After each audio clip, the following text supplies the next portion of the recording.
a Babilônia e depois eles retornam e a reconstrução do segundo templo. Vamos finalizar então a história do Antigo Testamento, melhor dizendo. Então, olha, a Rosângela está aí, a sua Vanessa Souza, que é membro do canal. A Rosângela também é membro do canal.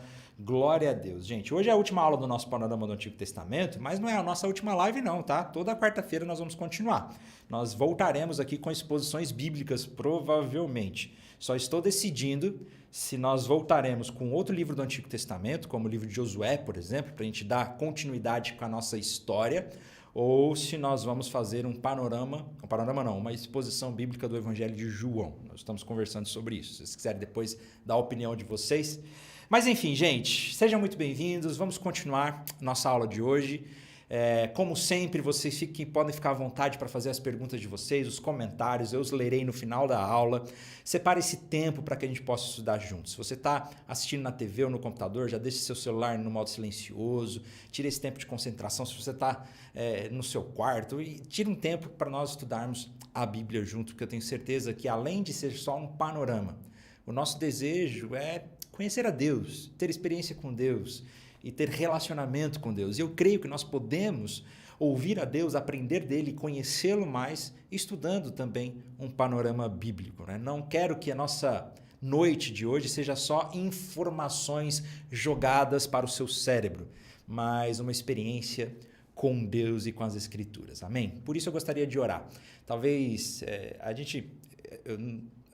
eu não costumo falar isso, né? Mas para deixar claro, como nós aqui não queremos fazer só vídeos online ou só informações. É uma aula, então mesmo que para quem está assistindo gravado, eu creio que a oração também vale. Então nós queremos orar e eu gostaria de orar antes de começar.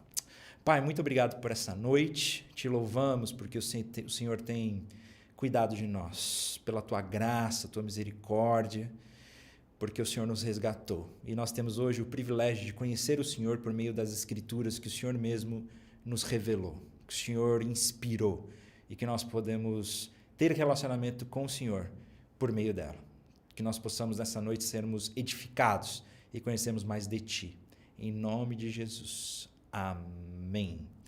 Amém, gente? Vamos lá então? Muito bem. Semana passada nós terminamos com o fim do reino de Israel e o fim do reino de Judá. O reino de Israel foi destruído pelo Império da Assíria, o reino do norte foi destruído pelo Império da Assíria, e alguns anos depois, o reino de Judá foi derrotado, destruído pelo Império da Babilônia. E aí na semana passada nós já vimos que esse exílio, que esse povo foi indo para a Babilônia aos poucos, não foi tudo de uma vez, foram alguns grupos, foram sendo enviados para a Babilônia. Como a gente vai ver hoje, não foram todas as pessoas que foram para a Babilônia exilados, que foram exilados na Babilônia. Foram algumas dessas pessoas, alguns dos judaítas. Aqui nós não temos ainda os judeus, são os judaítas, os habitantes do reino de Judá, né? Israel já foi destruído, o povo se espalhou e agora nós temos o fim de Judá também e a vitória da Babilônia que foi prenunciada por Deus. Nós entramos agora num período de grande crise, numa grande crise espiritual para o povo. Porque se vocês se lembram, nós já falamos sobre isso, o tabernáculo, depois o templo e depois a própria cidade de Jerusalém, ela era considerada o lugar onde Deus habitava. O templo representava a presença de Deus em nosso meio. Quando o povo olhava para o templo em Jerusalém, eles tinham a consciência de que Deus está conosco. Deus está no meio de nós, Ele habita no meio do seu povo. Mas agora o povo é atingido por uma terrível crise. A Babilônia invade Jerusalém, porque Deus permitiu e previu que isso ia acontecer. Na verdade, Deus determinou que isso iria acontecer. E os babilônicos destroem o templo. O templo é queimado, destruído. Os tesouros do templo são levados para a Babilônia. A arca é levada e a partir de agora a arca da aliança desaparece. Nós não temos mais notícia delas. Então, nós estamos agora numa das mais terríveis crises espirituais de Israel, do povo de Deus. Porque imagine só, o templo foi destruído. O que isso significa? Deus nos abandonou. Deus não está mais em nosso meio. Deus não nos ama mais. Esse era um tempo de choro, de lamento, de uma grande crise espiritual, porque nós não temos mais a presença de Deus no meio de nós. Ele nos abandonou. Imagine como estava o coração dos judaítas nessa época. Eles estavam tão quebrados e estraçalhados que nós temos um livro inteiro na Bíblia lamentando esse ocorrido, que é o livro de Lamentações. O livro de Lamentações no Antigo Testamento é justamente uma grande lamentação pelo fato do templo ter sido destruído e os babilônicos terem ganhado. Coloquei uma das lamentações aí, que é Lamentações, o capítulo 1, para vocês terem uma ideia. Que o povo lamentando, dizendo que em meio à sua tristeza e às suas andanças, Jerusalém se lembra do seu antigo esplendor. Agora, porém, caiu nas mãos do seu inimigo e não há quem a ajude. O seu inimigo a derrubou e zombou de sua queda. Jerusalém pecou terrivelmente, por isso foi jogada fora como trapo imundo. Todos que antes a honravam, agora a desprezam, pois a viram nua e humilhada. Só resta ela gemer e esconder o rosto. É uma lamentação profunda, um tempo de lamento, onde eles dizem, olha, nós fomos humilhados, jogados fora como trapos imundos, agora só nos resta a humilhação, só nos resta chorar, só nos resta lamentar o fato de que Deus nos deixou. Deus nos abandonou. Essa era a realidade. Mas é interessante que nesse tempo, no próprio livro de Lamentações e entre os profetas dessa época que nós vamos falar, começa a surgir também uma esperança de que um dia Deus retornará. Porque ele nos deixou, mas ele não nos abandonará, ele retornará. E o próprio livro de Lamentações tem um texto muito conhecido nosso, que é lindo também, que ele, nesse contexto de destruição do templo, ele diz o seguinte, olha, mas o amor do Senhor não tem fim. Suas misericórdias são inesgotáveis, grande é a sua fidelidade. Suas misericórdias se renovam a cada manhã. Digo a mim mesmo, o Senhor é a minha porção, por isso esperarei nele. O Senhor é bom para os que dependem dele, para os que o buscam. Portanto, é bom esperar em silêncio pela salvação do Senhor. Esse texto é maravilhoso. E esse texto ele já é conhecido de nós, né? Esperar no Senhor, eu vou esperar no Senhor. As misericórdias do Senhor se renovam todas as manhãs. Mas esse texto se torna ainda mais precioso quando nós entendemos o contexto dele. Porque o contexto dessa lamentação está na destruição do templo, na vitória da Babilônia sobre Judá. O povo está destroçado, humilhado, se sentindo jogado fora. O próprio autor de Lamentações ele está destruído. Você vê que ele está emocionalmente destruído. E ele diz, olha, Deus nos abandonou, Deus nos deixou, nós fomos humilhados, mas ele é bom. E as misericórdias dele se renovam a cada manhã. Imagina como foi para o autor desse livro fazer essa oração. As misericórdias do Senhor se renovam. Eu olho para o lado, o templo está destruído. Eu olho para o outro lado, os muros de Jerusalém caíram. Não tem mais nada, Deus nos deixou. Deus nos deixou, Deus está nos punindo. Mas ele é bom e eu vou confiar e esperar nele. Esse texto da espera, aí ele fala, olha, como é bom, portanto é bom esperar em silêncio no Senhor, a salvação do Senhor. Nós falamos tanto sobre esperar em Deus. Nós precisamos esperar em Deus. E aí a gente espera em Deus, só que geralmente nós não esperamos em Deus da maneira correta, nós esperamos em Deus algo que nós desejamos. Então eu vou esperar em Deus um namoro saudável, eu vou esperar em Deus um casamento, eu vou esperar em Deus o emprego dos meus sonhos, eu vou esperar em Deus uma conquista. Nós geralmente falamos de esperar em Deus como alcançar algo que a gente deseja, né? Mas quando nós olhamos para esse texto, o autor está dizendo, olha, eu vou esperar no Senhor. O que ele vai esperar? O retorno do Senhor. O esperar em Deus é esperar pelo próprio Deus. Quando ele diz, olha, bom é esperar no Senhor, ou seja, eu vou esperar em Deus, que Ele mesmo venha. Essa é a disciplina que nós devemos ter de esperar em Deus. O nosso esperar em Deus não deve ser simplesmente um esperar para que o nosso desejo seja feito. O esperar em Deus deve ser um esperar a sua própria presença. Porque quando nós alcançamos a própria presença de Deus, quando nós temos Deus nos preenchendo e nos satisfazendo, quando Deus é a nossa maior porção, nós somos satisfeitos. E todas as coisas se organizam na nossa vida. Eu posso conseguir um casamento, eu posso ser abençoado com um bom emprego, eu posso ser abençoado com a vida que eu estava buscando, claro, mas antes disso a minha satisfação está em Deus no qual eu espero e descanso. É maravilhoso esse texto, no meio de tanta humilhação, o autor de Lamentações declara uma grande fé, dizendo: eu esperarei no Senhor, porque Ele retornará. Porque o próprio Deus promete que Ele retornaria. Nós vimos que o povo foi humilhado e destruído porque o próprio Deus tinha prenunciado. Por causa do pecado e do afastamento do povo de Deus, foi que Judá foi destruída. Porque Deus levou o povo para o exílio justamente para tratá-lo. Então Deus corrige, a gente vê que Deus corrige, Deus é um Deus justo, Ele corrige o seu povo também.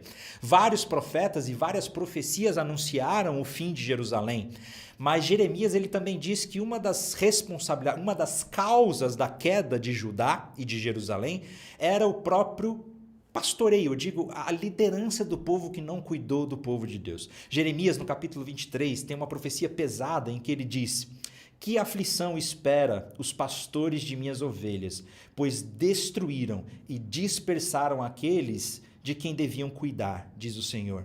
Portanto, assim diz o Senhor, o Deus de Israel, a esses líderes do povo: em vez de cuidar do meu rebanho e o conduzirem em segurança, vocês o abandonaram e o levaram à destruição. Agora eu os castigarei pelo mal que fizeram. E o castigo veio. A Babilônia, pelo rei Nabucodonosor, invadiu enfim Jerusalém e a destruiu. E como nós vimos na semana passada, uma parte do povo foi levada para Babilônia. Mas nem todos foram levados para a Babilônia. Quero mostrar um pouco como ficou a realidade aqui. Como que ficou a população de Judá depois dessa conquista? Muito bem. Nós vamos ter 3 grupos aqui agora, depois da destruição do templo. O primeiro grupo são os pobres, que permaneceram na terra. O segundo grupo é a elite, que foi levada para a Babilônia. E o terceiro grupo são muitos com condições fugiram para o Egito. Na verdade, eu coloquei um slide a mais, pode passar para o próximo aí, olha. Os pobres permaneceram na terra. A gente vê isso lá em Jeremias, quando diz, olha, que permitiu, no entanto, a Babilônia, né? Permitiu, no entanto, que alguns dos mais pobres ficassem na terra de Judá para cuidar dos vinhedos e dos campos. A elite foi levada para a Babilônia. Quem era a elite? Os reis, os príncipes, aqueles que moravam no palácio. Entre eles vai estar Daniel e seus amigos, né? A elite foi levada para a Babilônia. E muitos outros fugiram para o Egito, buscaram refúgio no Egito. E foram muitos, tá? O próprio livro de 2 Reis fala isso, olha.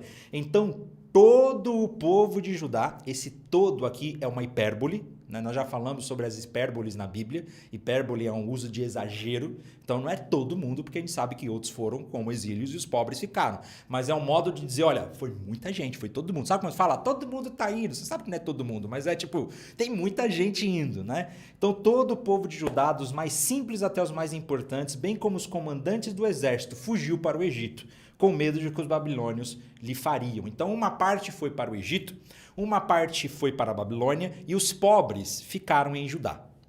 É interessante que os pobres que ficaram em Judá, nós vamos ver um pouco mais deles depois. Os que foram para o Egito, muitos deles nunca mais voltaram, eles simplesmente se esqueceram e ficaram por lá. Entendeu? Eles resolveram ficar por lá, ganhar uma nova vida e vamos morar aqui mesmo. E a gente vê que isso é real, tanto é que quando Jesus foi... Os pais de Jesus, a mãe e José, né, os pais de Jesus levaram Jesus para o Egito, tinha uma comunidade de judeus lá. Então, remanescentes dessa época, que estavam lá no Egito ainda. Esses grupos foram o que ficaram no Egito, muitos nunca mais voltaram. O próprio Jeremias ele foi exilado no Egito também, é um dos profetas da pré-destruição, e os pobres ficaram ali. E nós temos o famoso grupo que foi para a Babilônia. E aí eles foram exilados para a Babilônia. E é interessante nós vermos que os exilados da Babilônia, eu coloquei um trecho aí, olha, o povo exilado na Babilônia não vivia propriamente em condição de escravo, como no Egito de Moisés. Os exilados do cativeiro não eram prisioneiros. Essa é uma coisa interessante de nós falarmos. A gente costuma dizer que o povo foi escravo na Babilônia. Não necessariamente, tá? Porque a condição de exilado na Babilônia foi muito diferente. O povo, a elite, foi realmente levada à força para a Babilônia. Mas quando eles chegaram na Babilônia, a Babilônia os imergiram na sua própria cultura e os fizeram trabalhar. E eles podiam ter suas casas, eles podiam ter sua família, eles podiam ter certa liberdade, apesar de serem oprimidos e não podiam ir embora, né? Eles não podiam ir embora, mas eles eram funcionários, eles não eram uma situação de escravidão como nós estamos acostumados e como era no Egito. Nós vemos isso na própria história de Daniel. Porque o texto diz que quando Daniel e seus amigos chegaram na Babilônia, eles não foram escravizados, eles foram treinados, eles foram para a universidade, eles aprenderam a cultura, eles aprenderam a língua, eles começaram a servir no palácio do rei, então eles tinham uma certa liberdade. E nós vemos isso acontecer, nós vemos uma comprovação disso na Bíblia, no próprio texto de Jeremias. Porque o profeta Jeremias falou para o povo, quando eles foram para a Babilônia, ele deu um conselho para o povo para que eles pudessem até fazer casas lá. Olha só que interessante esse texto. Jeremias capítulo 29. Perdão. Construam casas e estabeleçam-se nelas. Plantem pomares e comam os frutos que eles produzirem. Casem-se, tenham filhos, encontrem esposas para os seus filhos e maridos para as suas esposas. E marido para suas filhas, e a fim de que vocês tenham muitos netos. Multipliquem-se, não diminuam, trabalhem pela paz e prosperidade da cidade para o qual os deportei. Olha isso, Deus falando por meio de Jeremias, trabalhem e orem pela prosperidade da Babilônia. Orem por ela ao Senhor, pois a prosperidade de vocês depende da prosperidade dela. Olha que interessante essa profecia de Jeremias, que ele diz o seguinte, olha, na verdade Deus falando por meio de Jeremias, eu tirei vocês de Jerusalém, eu tirei vocês de Judá e trouxe agora vocês para a Babilônia, o meio do império babilônico, do império pagão babilônico. Só que eu não quero que vocês se entristeçam, que vocês desistam, não. Tenham casas, continuem suas famílias, casem seus filhos, casem suas filhas, trabalhem, prosperem, orem para que a Babilônia prospere, porque vocês vão ser prosperados por causa disso também. Parece que Deus está dizendo o seguinte, olha, eu trouxe vocês para a Babilônia para que vocês aprendam algo, para que vocês aprendam a me amar, para que vocês aprendam que eu não sou só o Deus do templo, que eu não sou só o Deus de Jerusalém, mas eu sou o Deus de toda a terra. É o que nós vamos ver nas histórias da Babilônia. Nós vamos ver isso em Daniel, nós vamos ver isso nos dois profetas exílicos, né? Esse desejo de Deus tratar com o povo no tempo que eles estavam na Babilônia. E o próprio texto de Jeremias, então, vai dizer, assim diz o Senhor, vocês ficarão na Babilônia durante 70 anos. Depois disso, eu virei, cumprirei todas as boas promessas que lhes fiz e os trarei de volta para casa. Então Deus determina um tempo, ele diz, olha, vocês ficarão na Babilônia por 70 anos. Esse vai ser um tempo necessário para que vocês aprendam a me amar, para que se voltem para mim, para que vocês descubram que eu não sou o Deus de Jerusalém ou o Deus do templo, eu sou o Deus de toda a terra e eu posso ser buscado e adorado em qualquer lugar. Isso é um pouco do que os profetas vão dizer. E nesse tempo o povo vai começar a mudar um pouco a sua mentalidade. Nesses 70 anos que o povo vai ficar ali na Babilônia, sob o Império da Babilônia e depois do Império Persa, que nós vamos ver agora, do Medo-Persa, eles vão aprender muito. É nessa época que o povo vai começar a ter um melhor entendimento de que Deus é único. É nessa época que o povo realmente vai se tornar, e muitos estudiosos mostram isso, o próprio André Heinck fala sobre isso, que é nessa época que o povo de Deus realmente vai se tornar monoteísta. Mas eles não eram monoteístas? Nós vemos que durante toda a Bíblia, Deus se revela como o único Deus. Deus se revela como o único Deus. Mas o povo nunca entendeu isso de fato, porque eles sempre caíam em idolatria, né? Eles sempre adoravam outros deuses. Então, na cabeça do povo de Deus, eles não eram monoteístas mesmo, porque eles acreditavam em Deus, mas eles adoravam Baal, eles adoravam os ídolos e Deus, e os profetas sempre pegaram pesado com eles nesse sentido, olha, parem de adorar falsos deuses, parem de adorar outros deuses. Mas agora na Babilônia, foi preciso que eles fossem para a Babilônia para que Deus os chacoalhasse, e agora eles pudessem entender, peraí, só existe um Deus, os outros deuses não existem, eles são inexistentes. Então esse entendimento de uma religião monoteísta começou aqui na Babilônia. É nessa época da Babilônia e pós-Babilônia que, como o templo foi destruído, lembra, não tem mais templo. Se o templo não tem mais templo, então Deus não está mais no templo. A teologia do povo começou a se reformular. Porque se nós não temos mais o templo, então agora nós precisamos de uma outra maneira de adorar a Deus. Qual a outra maneira que o povo se encontra de adorar a Deus? As Escrituras. A leitura das Escrituras. É nessa época que as Escrituras tomam um caráter muito formativo e forte no povo de Deus, e eles começam a cultuar a Deus por meio da leitura da palavra. São nessa época, então, que começam a surgir as sinagogas, locais de oração, onde o povo lia e estudava a lei de Moisés, estudavam os profetas. As escrituras do Antigo Testamento vão começar a ganhar força nessa época do exílio. E é nessa época do exílio que a identidade religiosa vai mudar, e a partir de agora vão surgir os judeus. Né? Porque é na Babilônia que eles começam a ser chamados de judeus. Os judaítas começam a ser chamados de judeus, aqueles que vieram do reino de Judá. E a identidade religiosa vai se transformar, e a partir de agora nós teremos os judeus. Os judeus que foram aqueles remanescentes, né, que vieram da Babilônia. Então, para você ver quantas mudanças aconteceram nessa época do exílio, quanta coisa importante aconteceu nessa época do exílio. A própria língua foi transformada, o aramaico agora vai se tornar a língua mais falada do povo, o hebraico vai continuar, mas é um hebraico que vai ser usado mais para escrita e para funções litúrgicas. O próprio hebraico vai ser melhorado e transformado, um hebraico mais moderno, um hebraico melhor trabalhado. É por isso que eu falo que o livro de Jó é um livro muito moderno, porque o livro de Jó ele é escrito com esse novo hebraico aprendido na Babilônia. E aí a gente percebe tantas de mudanças que aconteceram. Nessa época dos 70 anos... Nessa época dos 70 anos que o povo fica na Babilônia, nós temos dois profetas do exílio, dois profetas que Deus levanta nessa época. O primeiro deles é Ezequiel. Ezequiel foi o profeta que viu a queda de Jerusalém e ele profetizou na Babilônia. Então Ezequiel é um profeta que está na Babilônia e ele foi um sacerdote levado para a Babilônia na segunda deportação ocorrida em 598 a.C.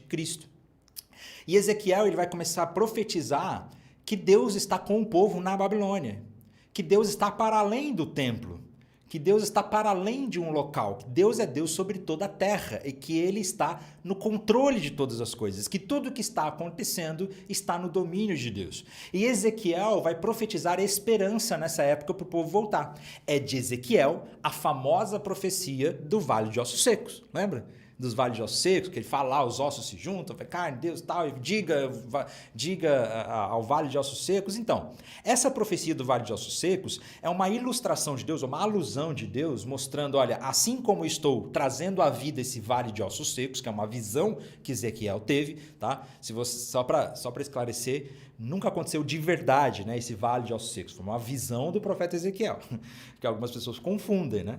Então, essa visão que Ezequiel teve de os vales de ossos secos se retornando à vida, é Deus dizendo, olha, da mesma forma que eu trago de volta essas pessoas que estavam mortas, eu trarei de volta o meu povo para casa. Então, essa é uma profecia de esperança, Ezequiel. O segundo profeta dessa época é Daniel.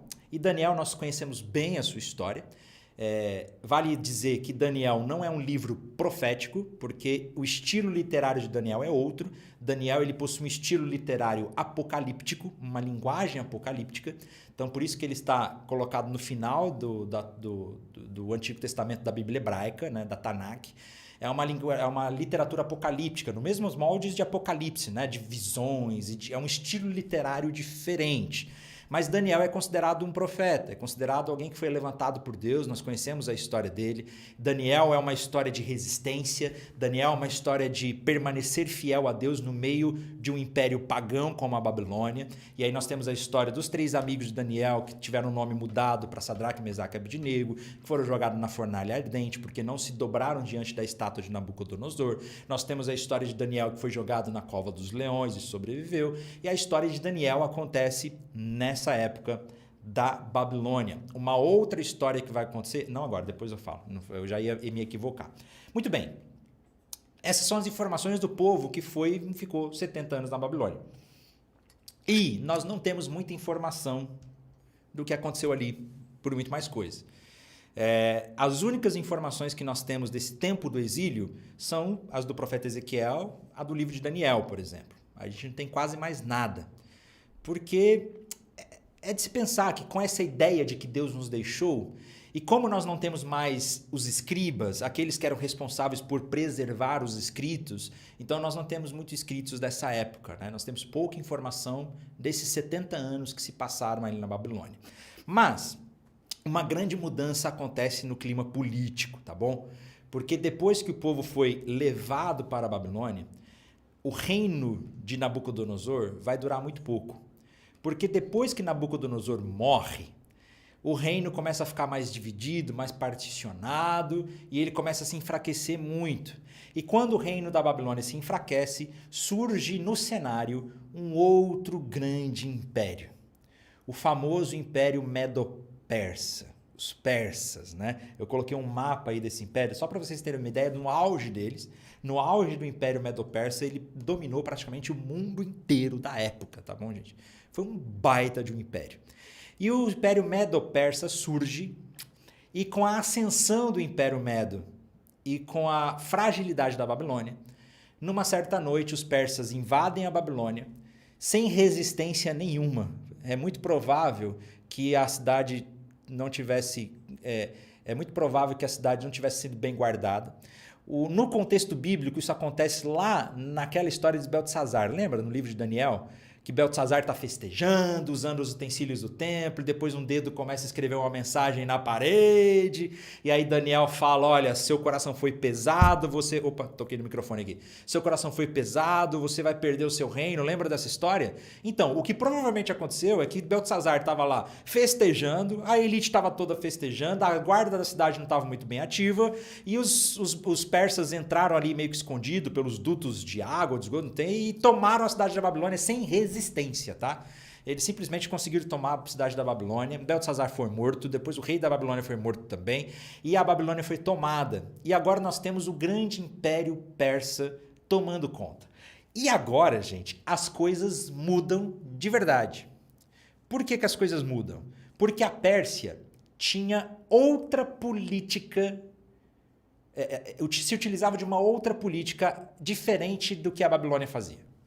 Vamos lembrar, a Síria tinha aquela política de matar, espalhar e mandar o povo embora para que perdesse a sua cultura, para que realmente o povo desaparecesse. Foi o que aconteceu com Israel. A Babilônia tinha uma cultura de centralizar tudo na sua capital, Babilônia. Então eles traziam as pessoas para a Babilônia para ajudar e servir e construir a cidade, ajudar na sua glória, como foi o que aconteceu com o povo de Deus vindo para a Babilônia. Agora a Pérsia tinha uma outra política. Os persas, ele tinha uma política mais pacifista, digamos assim.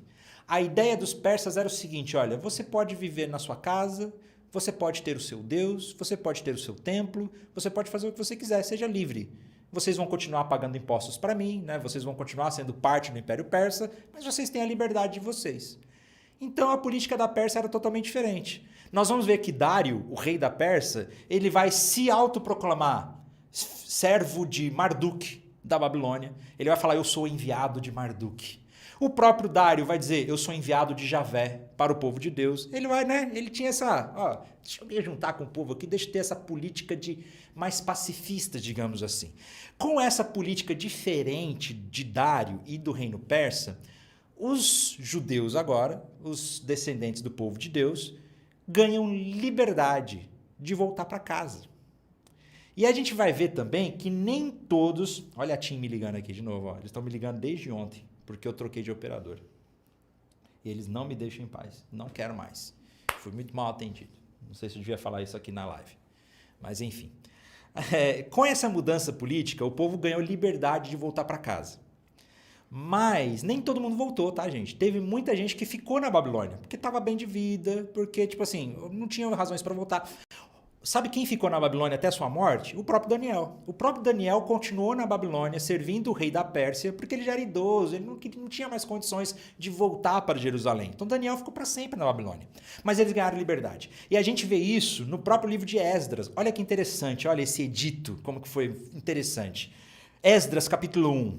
No primeiro ano de Ciro, rei da Pérsia, o Senhor cumpriu a profecia que havia anunciado por meio de Jeremias. Despertou o coração de Ciro para registrar por escrito a seguinte proclamação e enviá-la a todo o seu reino. Assim diz Ciro, rei da Pérsia: o Senhor, o Deus dos céus, me deu todos os reinos da terra. Ele me encarregou de lhe construir um templo em Jerusalém e em Judá, que pertence ao povo de Deus. Volte a Jerusalém, em Judá, para reconstruir o templo do Senhor, o Deus de Israel, que habita em Jerusalém, e que seu Deus esteja com vocês. Olha só, o povo está livre. Podem voltar para casa. Eu sou o rei da Pérsia, eu tenho Deus me deu o mundo inteiro, eu sou enviado de Deus.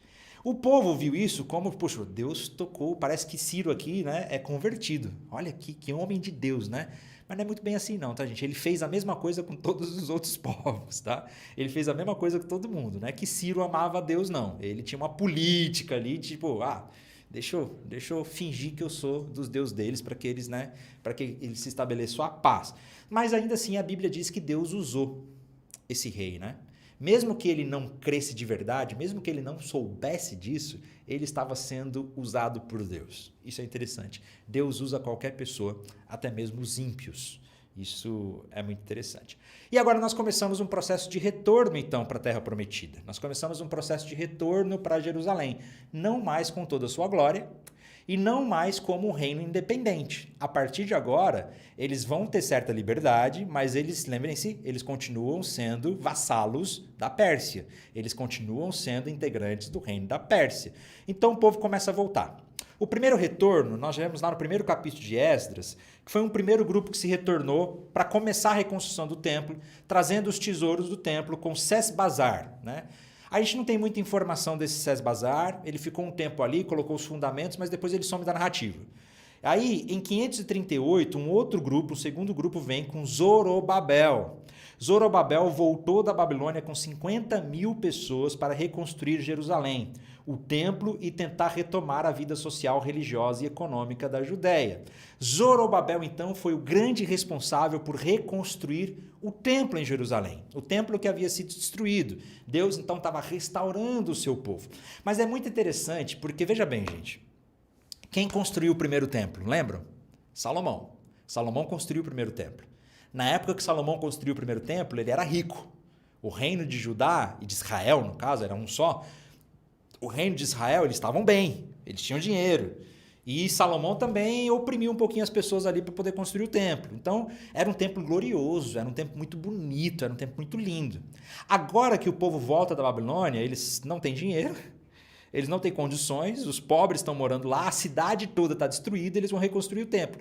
Eles reconstroem, só que é um templo assim, meia boca. E a gente vê que os antigos, os velhos que viram o primeiro templo choraram, só que eles não choraram de alegria não, eles choraram porque estava feio demais o templo, porque não tinha toda aquela glória. A gente vê isso lá em Esdras, no capítulo 3, né?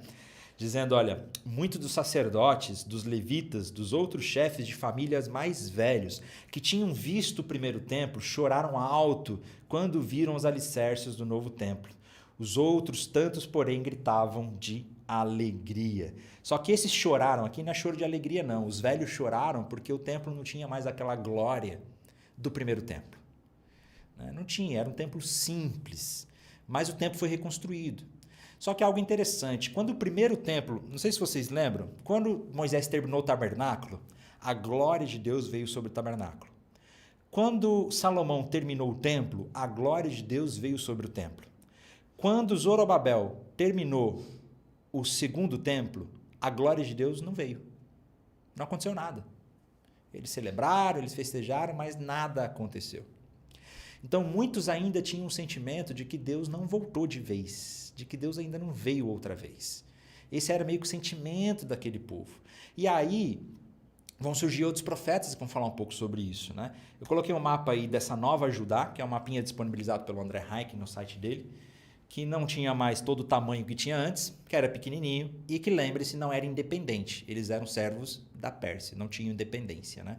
Inclusive, Israel não vai ter nunca mais independência aqui, tá? Porque depois da Pérsia vem o Império Grego, depois do grego vem os romanos, e aí nunca mais. Israel só vai se tornar independente agora há pouco, quando ele foi reconhecido pela ONU.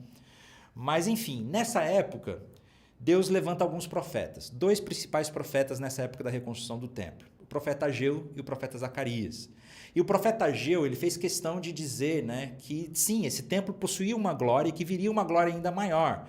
Esse famoso versículo, né, Ageu capítulo 2, a glória deste novo templo será maior do que a glória do antigo, diz o Senhor dos Exércitos. E neste lugar estabelecerei a paz, eu, o Senhor dos Exércitos, falei. Mas nós vamos ver, de fato, que essa glória não veio.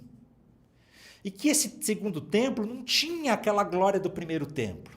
Então, muitos estudiosos e muitos hermeneutas e intérpretes, inclusive eu, nós entendemos que o que Ageu está falando aqui não é do templo físico. Quando Ageu diz, olha, a glória do segundo templo será maior, ele está falando daquele que há de vir, daquele que é o verdadeiro templo, daquele que destruirá o templo em 3 dias e reconstruirá em 3 dias. Sabe de quem eu estou falando? De Jesus Cristo, o verdadeiro templo de Deus. Ele trouxe a verdadeira glória de Deus outra vez. É Jesus quem trouxe a glória outra vez para o meio do povo. Deus realmente não veio com toda a sua plenitude na construção do segundo templo, porque ele viria em Jesus Cristo, que transpõe todos os templos. Isso é maravilhoso.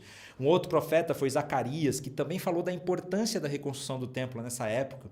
E Zacarias disse, olha, portanto, assim diz o Senhor, voltei para mostrar compaixão por Jerusalém. Meu templo será reconstruído, diz o Senhor dos Exércitos, e serão tiradas medidas para a reconstrução de Jerusalém.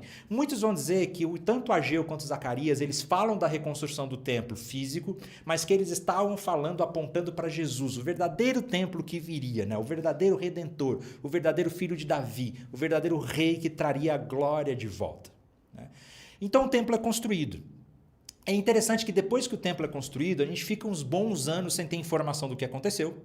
As coisas ficaram em silêncio de novo, até a história de Esdras. Em 547, o sacerdote Esdras veio da Babilônia para Jerusalém com 1.754 homens, a fim de promover uma reforma religiosa. E é importante falar de Esdras, né? Daqui a pouco eu falo de Neemias, mas é importante falar de Esdras, porque Esdras foi realmente uma das figuras mais importantes que nós temos nessa época. Esdras, ele era da Babilônia, ele veio para Jerusalém e ele trouxe uma grande reforma. E muitos vão dizer que Esdras é o responsável por reestabelecer as escrituras como centro, a leitura da lei, a leitura da Torá, o estabelecimento das sinagogas. Quem trouxe essa grande reforma religiosa, essa nova identidade de povo judeu, né? Agora nós somos judeus. Nós não temos mais uma terra, mas nós temos uma nação espiritual, os judeus, os filhos de Deus, né? Esdras foi o responsável por essa grande reforma religiosa, o profeta Esdras. E logo depois de Esdras, em 444 a.C., nós temos um outro grupo que veio, que foi com Neemias, que veio para reconstruir os muros de Jerusalém. E Neemias foi um grande empreendedor, né, digamos assim. Ele retornou com a permissão do rei persa e ele então reconstrói os muros de Jerusalém. A cidade começou a ser reconstruída. O povo começou a voltar, não com tanta glória como antes, mas começaram a voltar e recomeçar a sua vida num novo estilo, numa nova identidade, antes que Jesus viesse. E vale a pena dizer que foi nessa época aqui do Império Persa, tá? Foi nessa época de retorno do povo de Deus que acontece a história de Esther também. A história de Esther, o livro de Esther, está nessa época cronológica aqui também. Por fim, depois de Neemias, depois da reconstrução do templo, depois da reconstrução do muro, nós vamos ter o último profeta que vai falar, o último profeta que vai acabar, que vai terminar falando no Antigo Testamento, que foi o profeta Malaquias, que vai falar bastante sobre o povo voltar a ser fiel a Deus nessa época, que nós não podemos mais viver como nós vivíamos antes, nós não podemos mais cair em idolatria, nós não podemos mais abandonar o Senhor, nós precisamos obedecer ao Senhor. E Malaquias vai trazer algumas profecias do verdadeiro rei, do Messias que viria, né? Do verdadeiro libertador que viria. Então, como eles não foram verdadeiramente libertos da Pérsia, agora vai começar a ter uma expectativa em Judá, nos judeus, de um libertador, de um Messias. Alguém vai vir libertar a gente da Pérsia, depois alguém vai vir libertar a gente da Grécia, depois alguém vai vir libertar a gente de Roma. Então sempre vai ter esse sentimento de que o Messias está por vir, o libertador está por vir. E era isso que eles esperavam quando Jesus veio.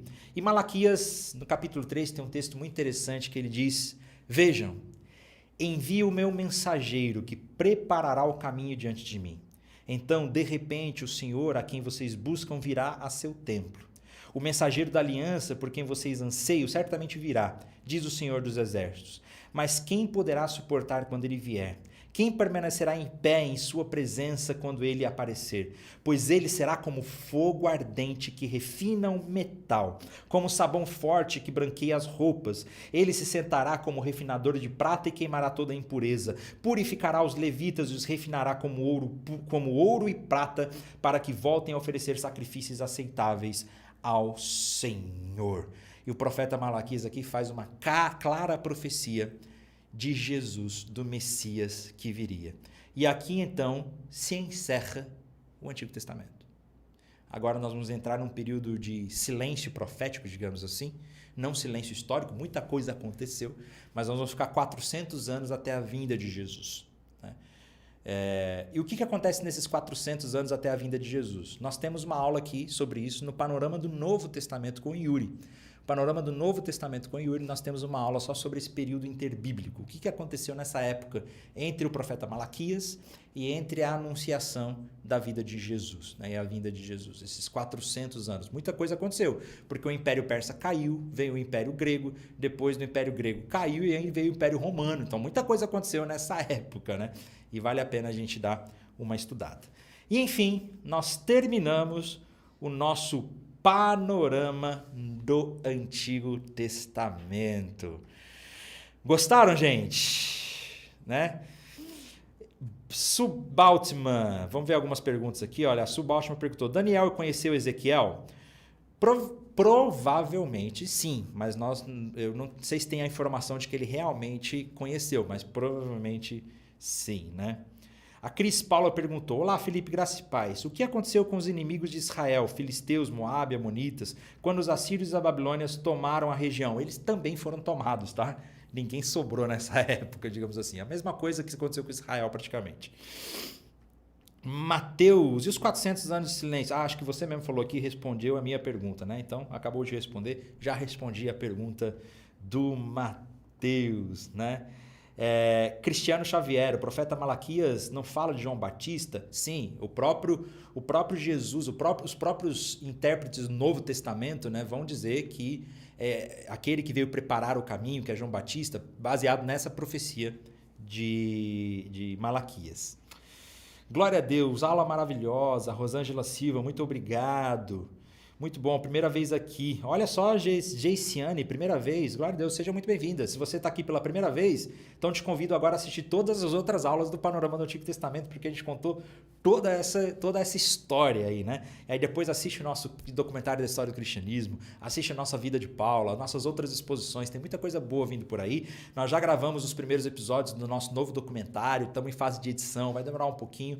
A gente queria lançar um episódio por semana, mas acho que a gente não vai conseguir. Vamos fazer igual foi a história do cristianismo, não um episódio por mês, mas vai sair. Tá chegando o nosso novo documentário, daqui a pouquinho. Glória a Deus, gente. Essas aulas são excepcionais. Amo estudar a palavra de Deus. A Elisângela Martins mandou. Glória a Deus, Elisângela, pela sua vida, né? Gratidão. Gente, hoje nós estamos finalizando o Panorama do Antigo Testamento. Mas fiquem atentos aqui no canal do YouTube, nas redes sociais, porque nas próximas quartas-feiras eu retornarei com alguma outra exposição bíblica. Nós vamos continuar estudando aqui toda quarta-feira, tá bom? Não vamos parar com essa nossa jornada, né? Olha, o Pedro Rodrigues também está falando que é a primeira vez assistindo, sou adventista. Muito obrigado pela sua presença, Pedro. Já se inscreve no canal, deixa seu gostei aí, gente. Deixa a curtida de vocês. né, para a gente continuar. Olha, o Pedro Fonseca está lá de Portugal, o Cristiano Xavier, glória a Deus pela sua vida também aí, ó.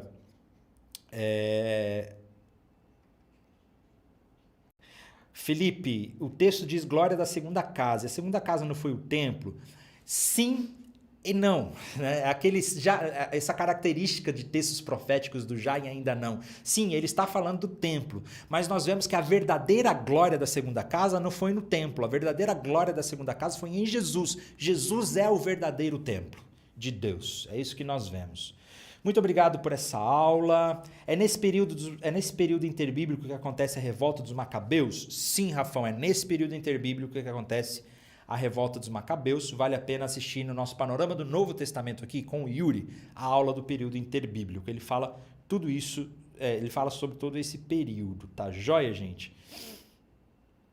Inclusive esse negócio da glória da segunda casa, tem uma história interessante sobre isso aí, né? Porque tem uma igreja grande, conhecida, famosa, que rachou numa época, um dos líderes saiu e rachou a igreja e criou uma nova igreja, uma igreja que também ficou conhecida e famosa. Aí o líder rachou, criou uma nova igreja e colocou no seu púlpito: a glória da segunda casa será maior do que a primeira. Misericórdia, né, gente? Mas é real, isso aconteceu. Glória a Deus, gente. Primeira vez na aula, o Josenildo também da Igreja Batista. Glória a Deus, Josenildo, pela sua vida. Espero que você tenha gostado, tenha sido abençoado. Amém, gente? É isso. Muito obrigado, então, pela presença de todos. Espero que vocês tenham gostado do panorama do Antigo Testamento. Faz o seguinte, eu fico muito feliz quando eu recebo depoimentos de vocês. Se vocês quiserem, entra lá no meu Instagram, Felipe Breder, e me manda lá um depoimento de como foi para você esse curso do Antigo Testamento, que eu vou compartilhar. E eu quero, e nos abençoa tanto. Se você quiser, bate uma foto aí, compartilha nos stories do Instagram também, para que a gente possa repostar também, tá joia, gente? Foi um tempo muito bom. Muito obrigado pela presença de todos vocês. Espero vocês nas próximas semanas aqui com novas exposições